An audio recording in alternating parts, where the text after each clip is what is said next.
Vocês não vão imaginar com quem eu estou aqui na Livraria Cultura em São Paulo. Com ele, Paulo Giraldelli. Toca aqui, meu irmão, Paulo Giraldelli. Eu queria começar com Rui Barbosa. Não há como pensar a civilização sem cultura. Como é que você vê essa frase do Rui Barbosa? Estava certo ou estava errado? Olha, o Rui... Bom, primeiro, eu estou muito alegre da gente estar aqui juntos. Isso para mim é fantástico. Mas eu vou falar para você que o Rui, ele na verdade fez uma brincadeira com o português. Porque como em alemão, e ele conhecia muito bem o alemão, civilização e cultura às vezes são intercambiáveis, né? São palavras diferentes, mas intercambiáveis, né?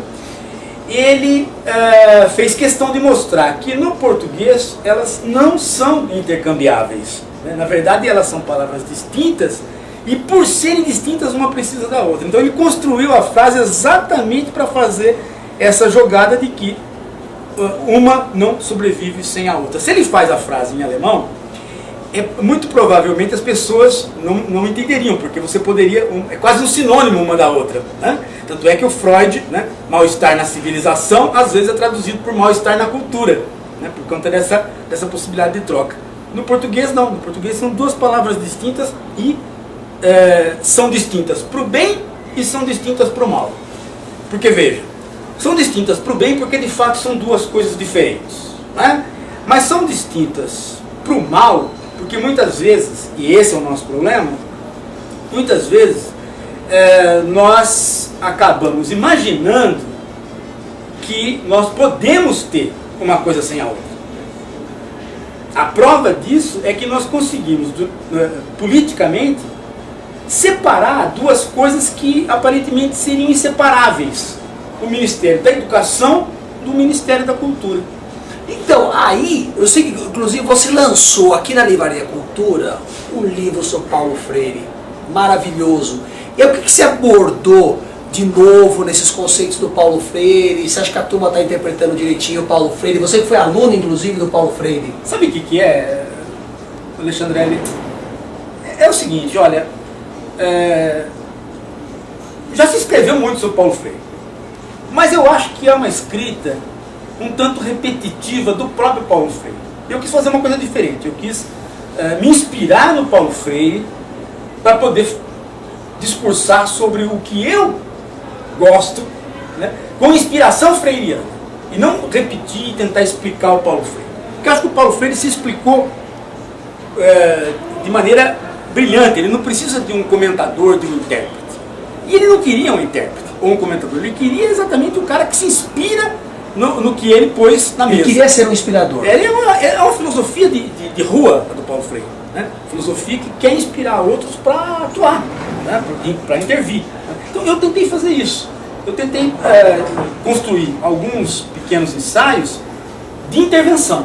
Então, sobre o bullying, né? Sobre o tema atual, sobre o bullying, sobre a questão do politicamente correto, sobre a maneira como as universidades estão funcionando, né? Sobre os partidos políticos.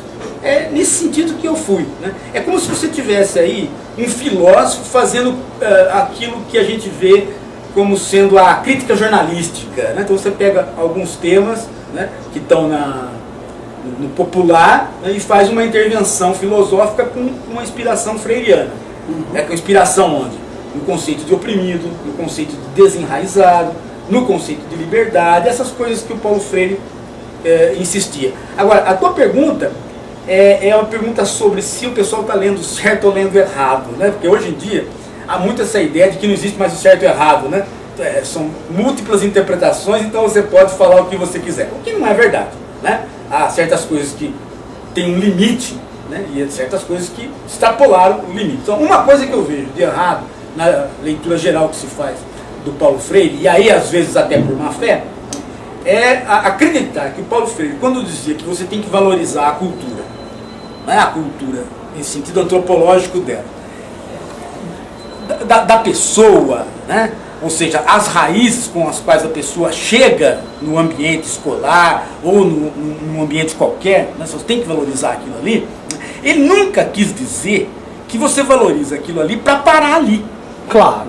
Né? Ele sempre disse que era uma ponte para você sair para outros campos da cultura.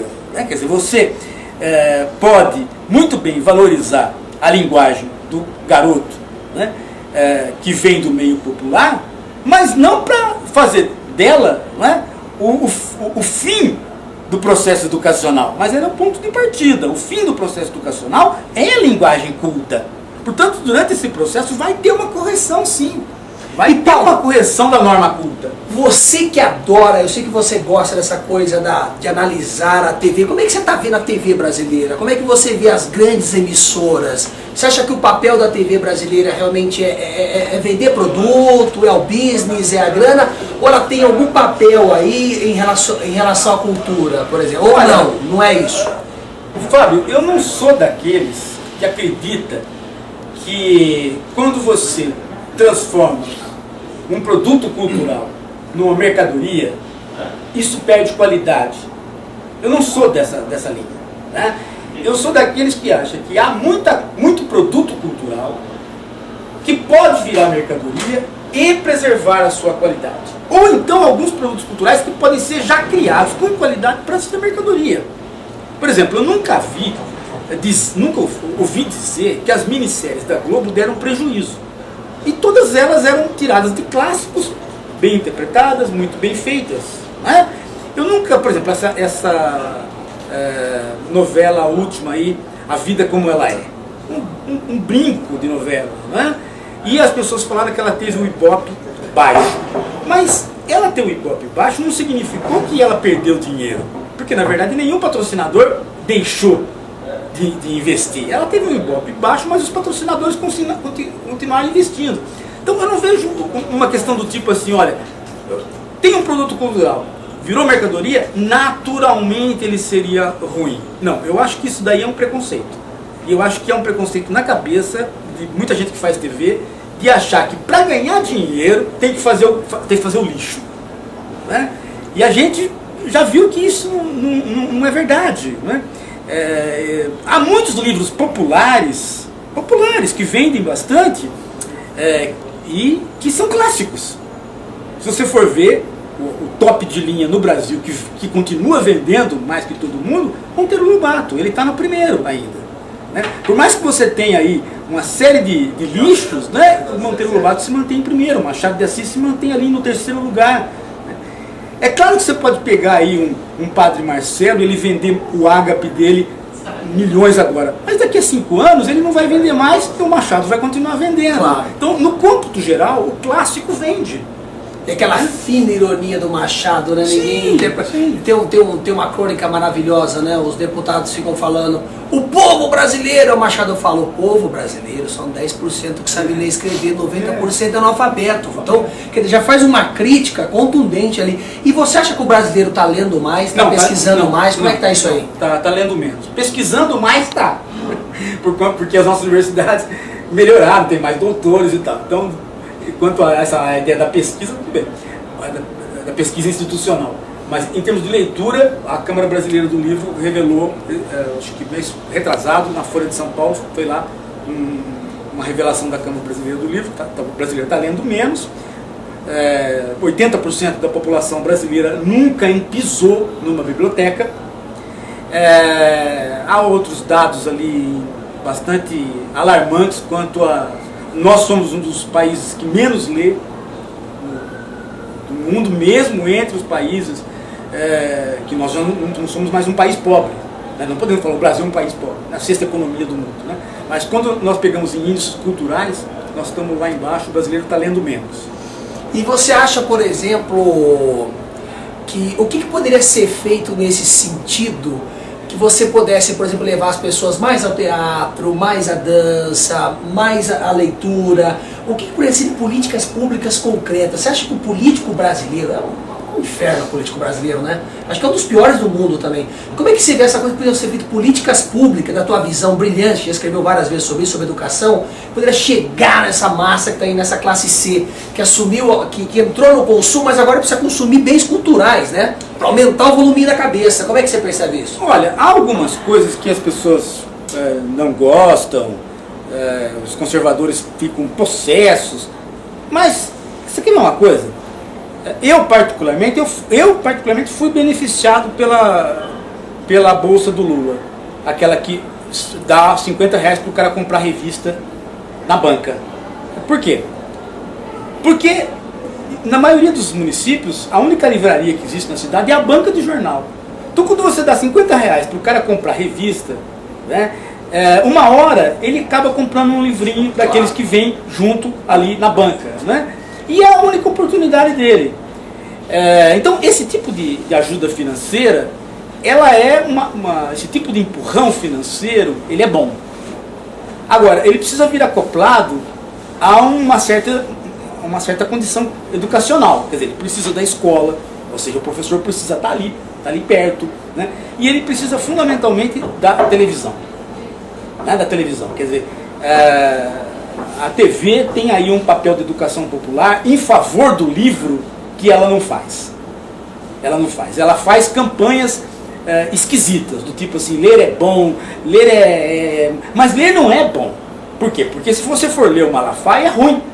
E ele já é um autor muito lido no Brasil. Ele já está na 14ª posição entre os leitores. As coisas estão piores do que eu imaginava, então. Então, o Ágape também. Então, tem muita coisa que você não deve ler. Você não deve ler o Padre Marcelo, você não deve ler o Malafaia, né?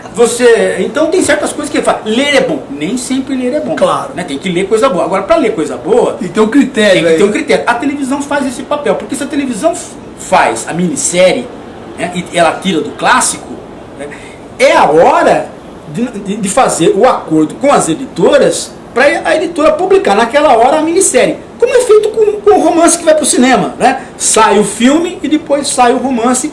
E é muito interessante esse tipo de trabalho.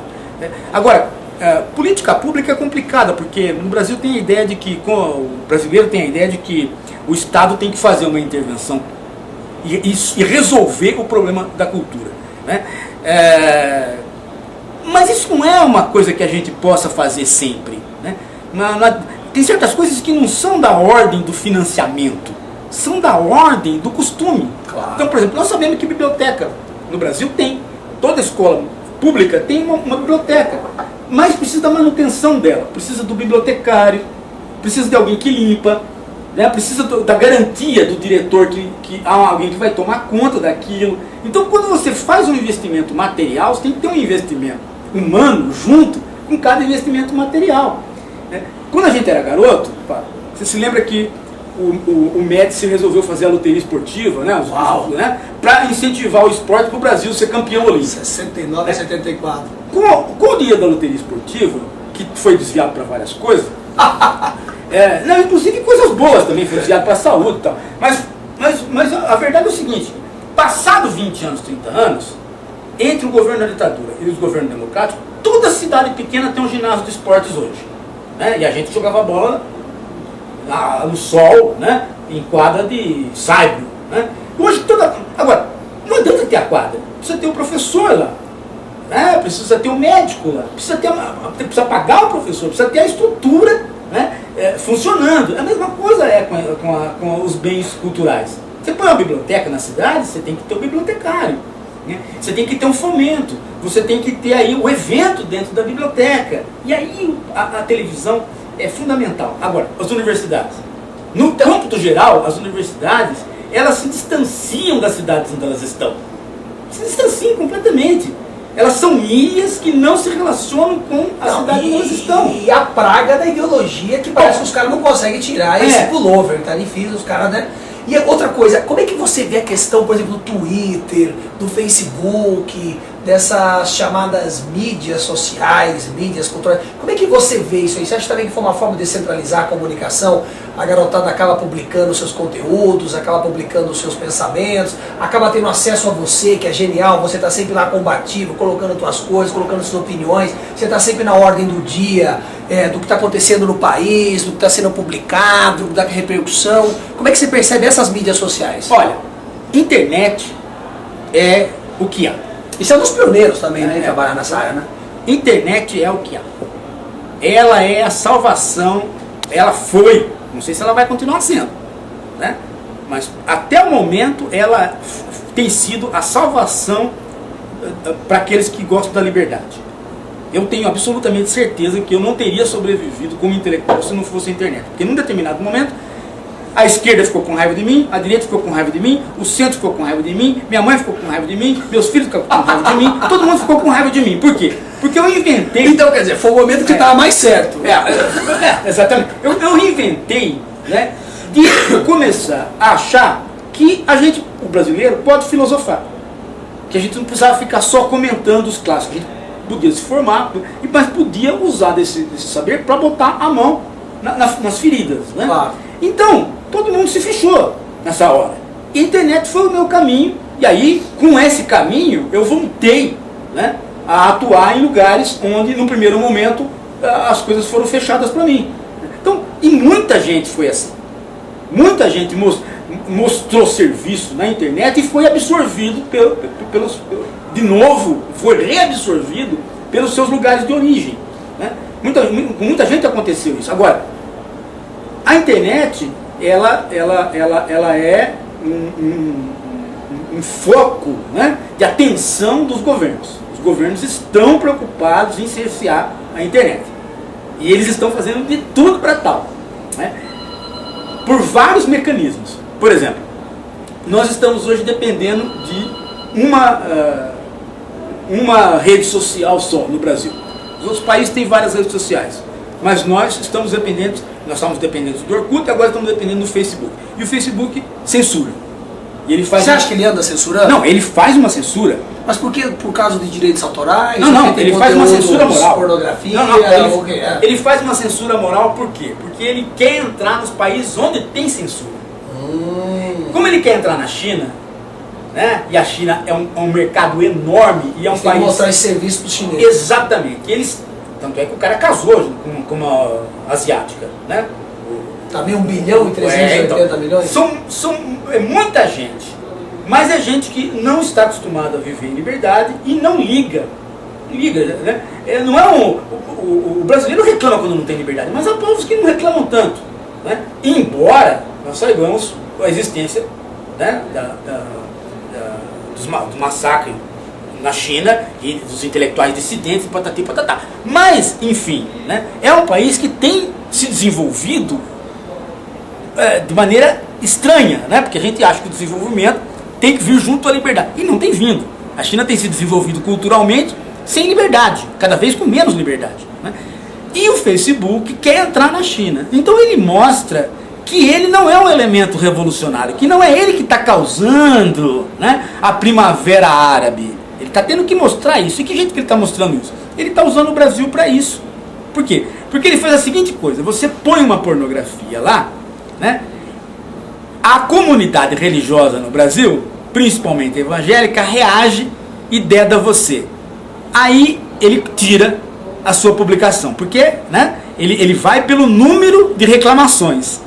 Então, o anseio popular, né, da comunidade religiosa que reclama, ele tira a sua publicação pornográfica. Só que aí você põe um nu artístico para fazer um site, né, do Renascimento, por exemplo, e ele tira também. Porque a comunidade evangélica, né, é completamente idiota, imbecil, porque se o cara está lendo Malafaia, ele é um idiota, né? Então, veja só, esse cara reclama da obra de arte. Aí a obra de arte também desaparece do Facebook. Então você vê aí a garantia que ele dá para um país que não tem liberdade como a China. Como é que você vê esse crescimento dessas denominações, que eu já nem sei mais que nome está aí, dos evangélicos? Acho que isso é um retrocesso cultural no Brasil? É um retrocesso. Você está voltando para a Idade Média? Não estamos voltando para a Idade Média, porque a Idade Média é uma idade religiosa. Nós estamos voltando para uma ideia de religião. Não, mas no sentido que só o príncipe detém o conhecimento, o bispo detém o conhecimento, o padre detém o conhecimento, aquele massa da população fica lá batendo palma. Nesse sentido que eu falo Idade Média. Não, mas é que os padres católicos eram filósofos, eram cultos. E as lideranças evangélicas são um bando de imbecis que querem tomar o dinheiro das pessoas. Né? Eles não são diferentes da massa que eles controlam. Eles são espertos, mas eles não são inteligentes nem cultos. É diferente. A Igreja Católica é uma coisa. A Igreja Protestante, Presbiteriana, Luterana é outra coisa. Os crentes são outra coisa. Agora, o evangélico, isso que a gente chama de evangélico, né, atualmente, é uma quinta coisa, uma quarta coisa, é a igreja caça-níquel. Ela não tem tradição histórica, ela não tem teologia, ela não tem reflexão nenhuma. Ela é o quê? Ela é uma casa onde você apanha dinheiro. Você arrecada dinheiro. Você arrecada dinheiro. Né? Então, esse tipo de religião era coisa de quem? Era coisa dos estrangeiros, era coisa do americano. O americano não tem mais isso. Por quê? Porque eles meteram o fisco, o imposto de renda, em cima desses tipos de pastor, reduziram o poder desses pastores. Seria uma boa saída no Brasil, né? Reduziram esse poder desses pastores.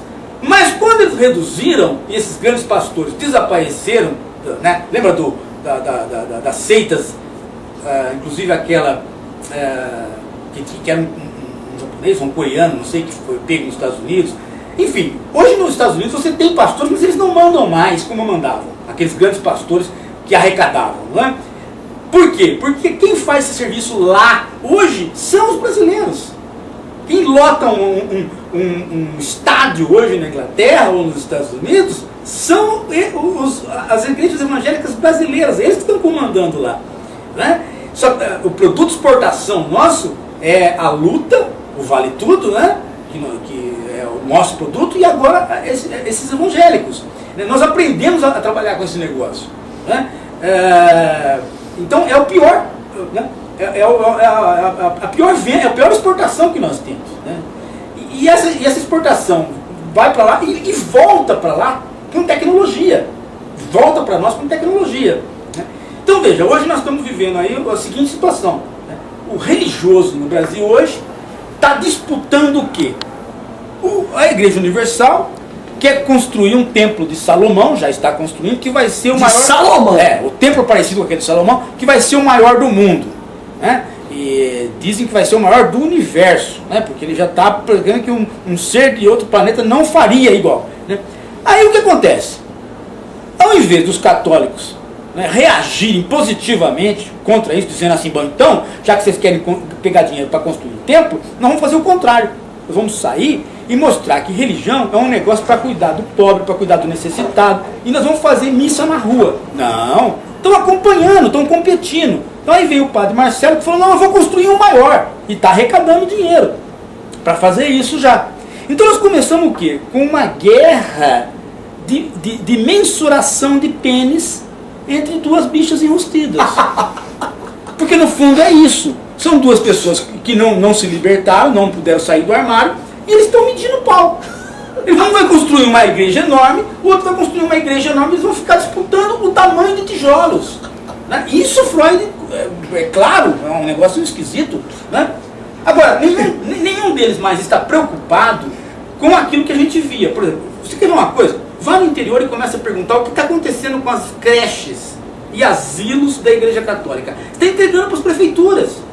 Eles não tomam mais conta, o padre não quer mais saber, porque o padre quer cantar, ele quer pular, ele quer dançar, ele quer aparecer junto com o Xalita, entendeu?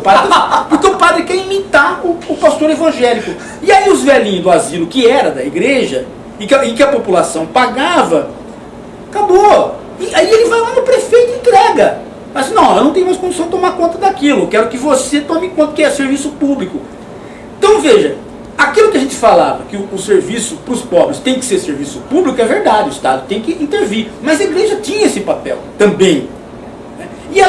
E dela se espera que ela tenha esse papel, porque nós trabalhamos com o evangelho cristão. Né?